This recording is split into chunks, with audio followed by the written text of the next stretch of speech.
skal du bare rykke en lille smule hen, eller jeg lægger hen. Og du sidder der? Jeg sidder her. Okay.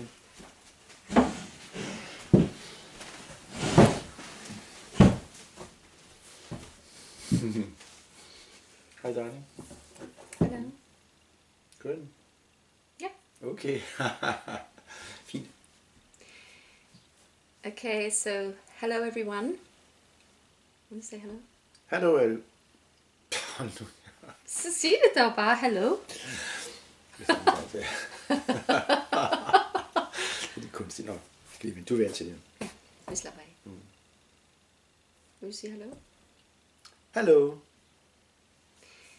Okay, this is our number 2 film in our little series about creating a new marriage with the old one.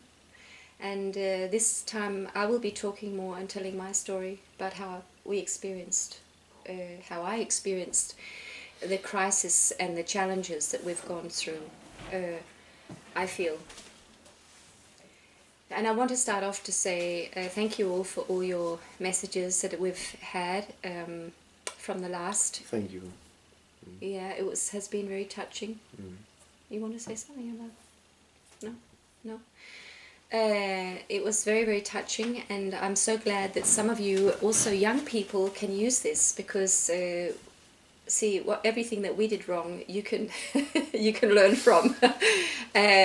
Yeah, I think no matter how old you are, it's challenging to live in a relationship, man and woman, because you're so close and share so much. So yeah, hopefully many people can use this. So, and I want to say to Henrik, I have said this in some of the messages, it was a very, very profound experience for me to be in that video and to hear Henrik talk. And we have talked about what actually happened, but I just experienced Henrik being so sincere and honest and heart-centered in a way that I don't think I've ever experienced before. So we talked about whether it's because he was speaking English or because there was actually a camera there. But we can actually use the film ourselves. It is helpful for ourselves. Yes. So we call this little camera, this little piece of plastic, our new therapist. Yes, that's right. Yeah, maybe it's because I'm not used to express my feelings and my behavior in English. So maybe I use another part of my brain. I don't know what happened, but I know in some therapies, when you write your diary, try to write your diary Yeah. with instead of using your right hand, or if you are right-handed, use the other hand, your left hand, or are you left-handed, use the right hand, because there's something in your mind that is hidden, that by going new ways, using other parts of your body, can create, you can get come into a deeper layer in yourself, in your mind, in your behavior. Also, and another advice is when you go to work or you go to a special place, try to go another way, try to step to the side or go another way, try to cycle, try to jump or something. Okay. Yeah, so it just shows, yeah, we've got so many things we can share with you, but it just shows that that the way we behave is very much repetition, because it's our brain working in a certain way. It's like an organ just working in a certain way. It's like a tool for us. And when we change the tool, maybe give it a bit of oil or change the handle of the tool, it works differently. So we change when we allow ourselves to be in a new situation, like you are being filmed, telling about your story, was a new situation for you. So it's just so fascinating. So if you're being helped, just know that we are being helped too by the camera. So yeah, So thank you so much for that, and it just feels very, very wonderful to be doing this. Yes. So I want to tell my story, and it's very long, so I'm going to try to make it short. But I'd like to tell when we met each other, if it's okay. We have arranged that we will cut anything out that's not, we don't want to share with the world. But is it okay I share that story about how we met each other? You can try. Go on. Yeah, because it's pretty intense. But I was 22 and I had married a young Australian man, and we had been together a few years and we weren't really happy, but he wanted to live in Denmark, so we got married so that he could stay here for a while and see if we could become happy together. And while we were together, I was at a school in Copenhagen and I wanted to move away. We were living in my mother's flat with her, and that was not ideal. When I was 22, he was 27. It was not good. And I wanted to move to the country because I had been traveling for 3 years in Australia, meeting my father, my father was in Australia. Very shortly told, I'll just tell you, I was born in Australia. When I was about 7, my mother and father divorced, and both my parents come from Denmark, and my mother decided to go back to Denmark, and with us kids, me and my 2 brothers, big brother and little brother. So I came to Denmark when I was 8, and have been here till I was 18. Then I went to Australia for 3 years, traveling around, meeting old friends we had, working on a sheep farm, learning all the things about self-sufficiency that I use today, milking a cow and all these things, and really broadening my horizon. And it was just so wonderful, everything. And I went back to Denmark to start a course, to start studying and to do some, I was going to be an occupational therapist, and I never finished. And after I'd been at the school for a year and a half or so, I wanted to move to the country because I just knew after I'd been on the sheep farm that I belonged in the land. I couldn't live in a city. And Henrik, he had a room. He was living in this beautiful little, very romantic cottage in the middle of Sealand. And a girlfriend I had, she told me, that doesn't really matter. But I found this advertisement. There was a little cottage in a forest where there was 2 rooms for rent.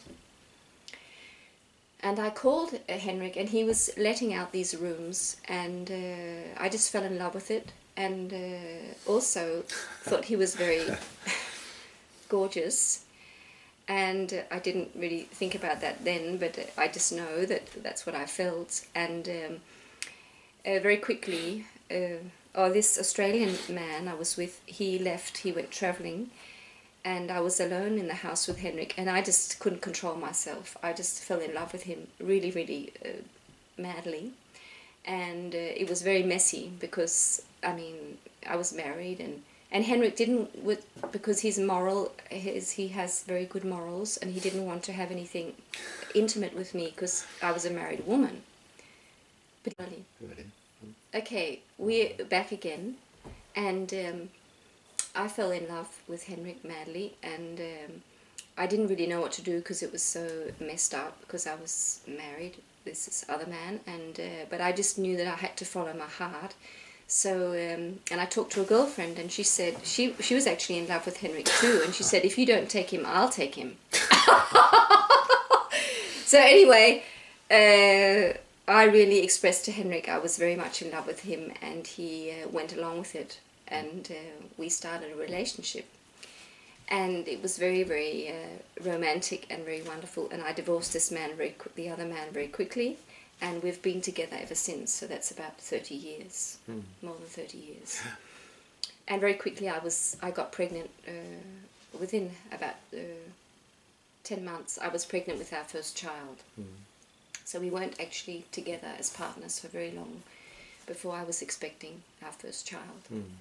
So it's just to say that a little bit about me, that I'm this, I had this drive in me that I knew the world was mad, and in me I had all this joy and all this eagerness, and I still have that that although the world is mad and there are so many things wrong, you can still create a beautiful life and do it.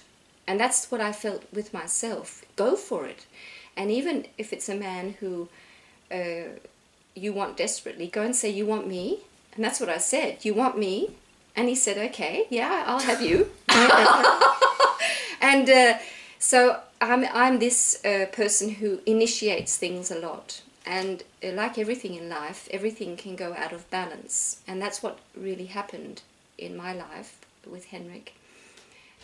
Because I was this initiator. So I said, you want to have a child? And you didn't really think of having children then. But then you said, yeah, that would be nice to have a child. And you want to get married. And that was not really in your worldview either. But you said, yeah, let's get married. And it sort of went on and on. You want another child? Yeah, could be good, yeah. And everything worked really, really well. It was very, very wonderful for the first 10 years.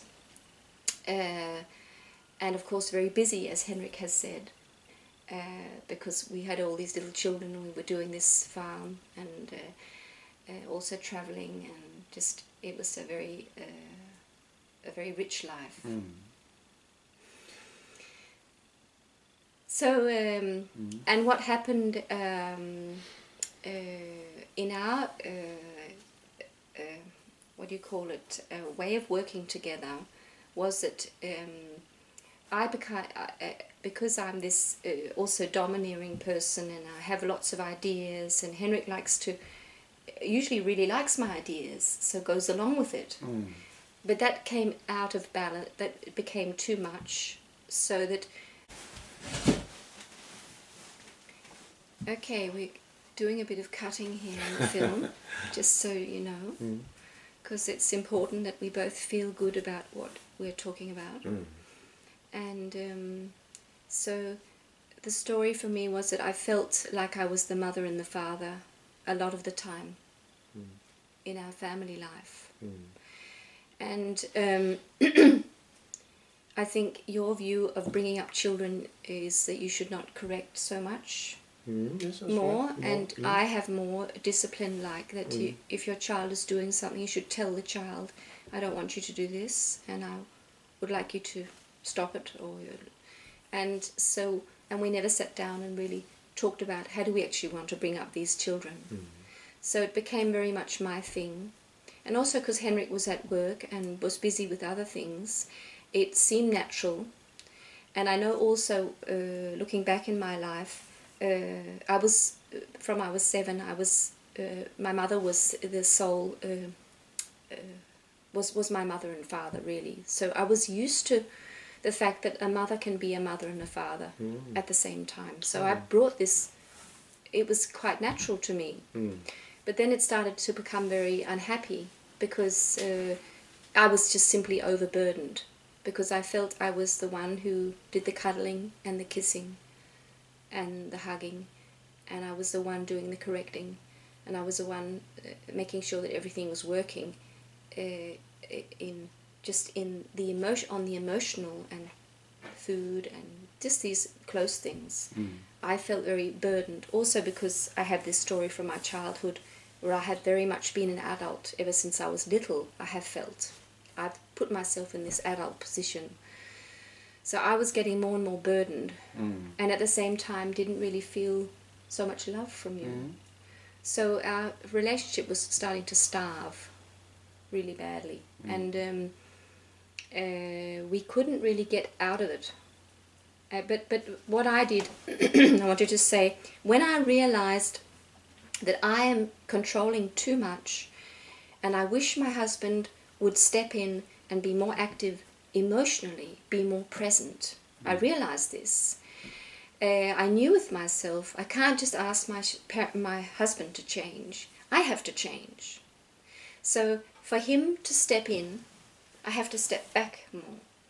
So 20 years ago, I started practicing this, to say less and let things be. Let things happen more. And at the same time, I started trying to talk to Henrik. So we had more verbal, we tried to talk about I wanted him to express his feelings and his thoughts. And so for me, this feels like this has been hard work for 20 years. And I can see that you grew up in a family where you did not talk about emotions so much. That's right. It was very, very not. Yeah. And in my family, it was emotions all the time. Everybody was talking and everybody was expressing, and I was given lots of attention and lots of love and hugs and kisses and all this emotional stuff. My life was full of. And being hugged and kissed was a normal way of showing I love you, and just squeeze like this, I love you, darling. That's just normal for me. It's just a part of life. And it's not for Henrik. And so 2 years ago I said, or a year ago, it's very recent, I said, I have to leave you. Because no matter what we do, this doesn't work. So for me, it's not so, our story is not so much about children leaving home. That's not my focus area. The fact that the children left home has actually given us, I feel, it has given us the space, and also I can feel that you wish to be more inwardly and actually take care of yourself, become more present after the children have left, because they're not taking up your attention. That's right. So that has helped, I feel. And also I started working, Yeah. going from home and Yeah. being a school teacher. So I have plenty of time now to concentrate about my own life and about our relation. Yeah. So I really had to say to Henrik, finally I left him, but before the relationship completely broke down. Before that, I said to him, if you want a relationship with me, to be my husband and us to have a marriage, I need to feel that you love me. I need to feel that you're present and that you dare to be you with me. If you don't dare to be you with me, how can we be together? So it was, and I just said it straight out. And I'm a person who needs lots of love. And maybe I'm like a little girl who just needs to be hugged and kissed a lot. That's the situation. So if you want me, that's what needs to be there. And there needs to be a friendship and a feeling that we really, really love each other, and that we want to be friends and we want to work together. So it is like, and we've been told this by a clairvoyant woman, we are so different. We are just so different, we two people, and it is very, very challenging for us to be together. But as often in like yin and yang, and often in nature, opposites attract. So if you were like me, I wouldn't be here. So, and in this whole process, I never wanted to leave Henrik, because I just felt I was a divorced child from a divorce, and there's been divorces all through my family. My great-grandmother, she had two children, and she was married to two men who weren't their fathers. It's been a mess. My whole family has been one big mess, and very, very lots of deep emotional pain. And so I just really felt with myself, I didn't feel this, I'm just going to make this marriage work type of proud thing. I just felt, I really, really, really want to make this work. And I can do it. I can do it. But finally I had to admit, I can't do it. I just couldn't anymore. It was too painful. Yeah.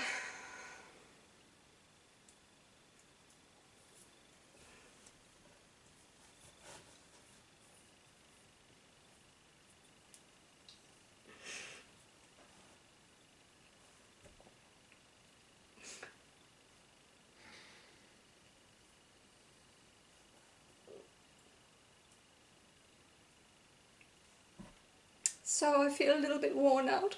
Yeah. Feel or felt? I feel worn out emotionally. And it's also, I've mentioned this before, that And I think we will make a video about this. What patterns did I bring in? And because you bring these patterns into your relationship that are unhealthy, and they're there deep in your subconscious, and they're there because you chose them as a child. And one of my patterns was to be very engaged and very active and to solve problems all the time. And that made me feel loved. And that's a good thing to have. But when it's a pattern, it becomes negatively charged, and it's not healthy. So it's out of balance. So very much the healing that was needed what I needed to see was that I need to step back, I need to relax, I need to do the opposite, as Henrik said before, do the opposite of what I used to do. Oh, yeah. So in the family life, practice being quiet, not having so many opinions, going away, sitting somewhere else. It was very, very hard. Don't say anything when everything's a chaos. That sort of thing. I've practiced and practiced and practiced. And it's very, very hard to break these patterns. And finally, because it was so painful and I felt I was working so hard to have a happy relationship with you. And it was so difficult. And also I had a lot of physical problems with my body, because I've always had health problems all my life. I finally started searching for God, and I've told you about this in some of the other videos. So I found God, and God became the most important thing in my life. That's what keeps me alive. And looking back, I'm sure that God wanted this to happen for me.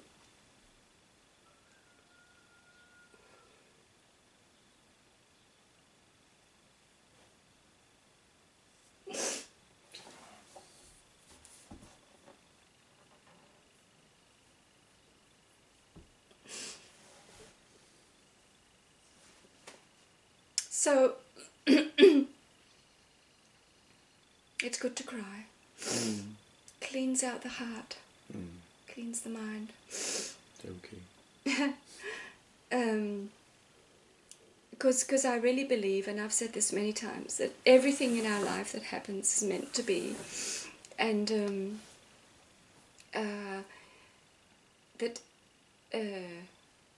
and God calls us, and the way God calls us is through our pain. So that's what happened to me, and that's the way I became connected to God. And it's so beautiful because when you find God, you can't stop talking about it. It's just, everything changes. And that's also part of, I feel, my awakening process, awakening to my soul. When you find God in your heart and you surrender to God, your life changes completely. And you start changing a lot. And Henrik could feel that. So we can talk about this later, but the beautiful thing is that Henrik also wished to become a believer. You wish to find God also. Is that not true? Yeah, not to find God, no, but we're praying together. But not to find God, but to appreciate more.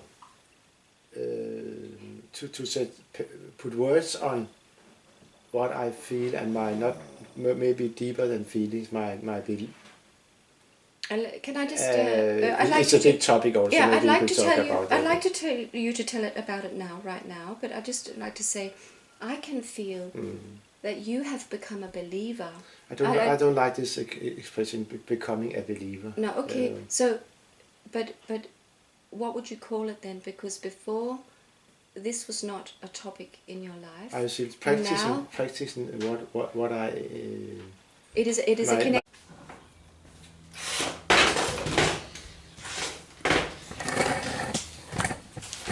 Du skal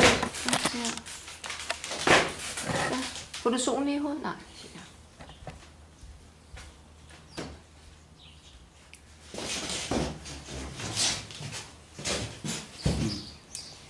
Yeah, we're back now. We did the film this morning, and for some reason, the end of it was not there. and we were in the middle of a talk about how wonderful it is for me after I found God and became what I call a believer, that I can share this with Henrik now. And what I would like you to tell me is what, when we're praying together in the morning, which we do every morning at 8 o'clock, we use the little Celtic book from John Philip Newell that we both really, really like.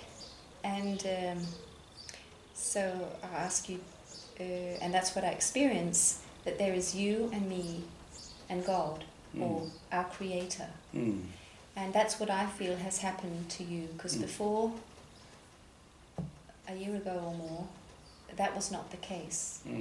So maybe you can just explain how you experience. You don't want to be called a believer, so but what has changed from a year ago or before to now? We can sit and pray together, and you say, "Dear Creator." Yeah. Yes, I got inspired by a lot of people who are in self exploration, who go the way of the Spirit. And one advice for people who want to be more spiritual, to be more deep within themselves, is to start praying.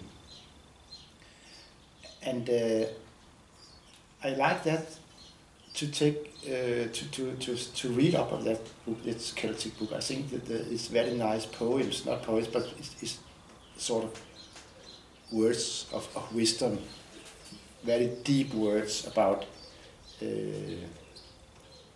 really things, what matters in life, to feel gratitude, to feel open what to happen to the day, and see God's. I think what God is in here around us. It's in us. It's in the nature. It's all around us. So I am not becoming a believer. I think I have been a believer all the time. But this is a way to express my deepest, not thoughts, but way of viewing life. And I'm feeling Humbled. Humbled. I like to feel this humbleness, this feeling that there's something around me that is bigger than me, that has influence on my life, and I think it's a good way to share it with you, to put words on, to say it loud. Thank you, God. Thank you, big Lord, for having this moment here. Thank you for my lovely wife. Thank you for my own life. To feel this humbleness and feel a gratitude towards all these gifts I have and I get during the day.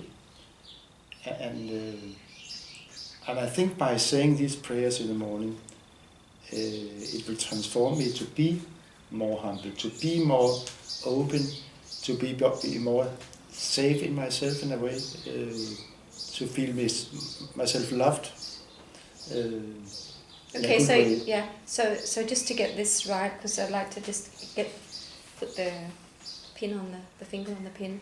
Why? So you believe, just like, because it's nice for me, because I sense that you believe that God is here, right here, and you call it the Creator.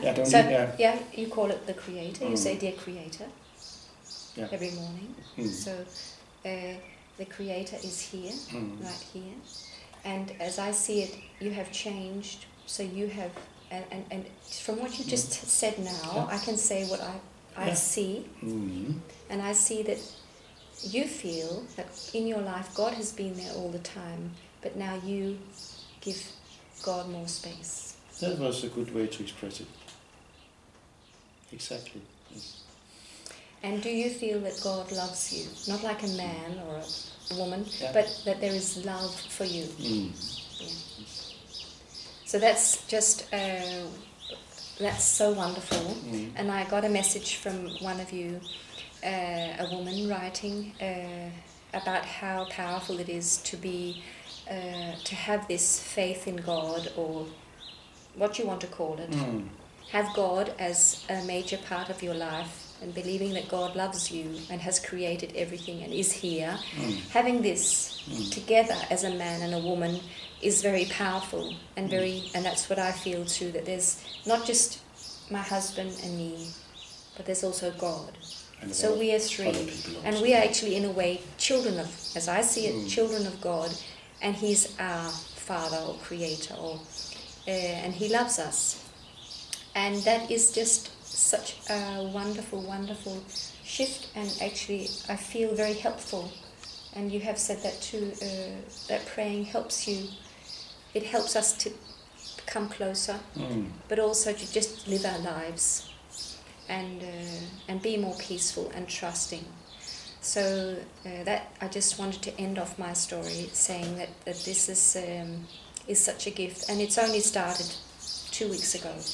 We started praying together every morning. We've done it on and off during the years, but now we do it every morning at 8 o'clock. And it's always Henrik reading from the book, and we say our own prayers, and it's really just so special. So this was a very emotional video. I got into some emotional stuff, and yeah, thank you. So I can feel that yeah, it's there is some pain in there still, and there maybe always will be in my life. I will feel this pain, but the fact that I can just cry and accept that this is the way I feel, it makes it so much easier to not fight it. So to understand that I am very sensitive and have a great need for love, and also wish to express my love, and but that just I am a very sensitive person, and so this video has already helped me. Okay. But thank you so much for listening. Thank you. And thank you for listening. Thank you. And we'll make some more videos about different things, because we've got many problems we can talk about. It's not problems, it's Challenges. Challenges, yes. Very interesting challenges. So, see you, my friend. See you. Det må vi da sige.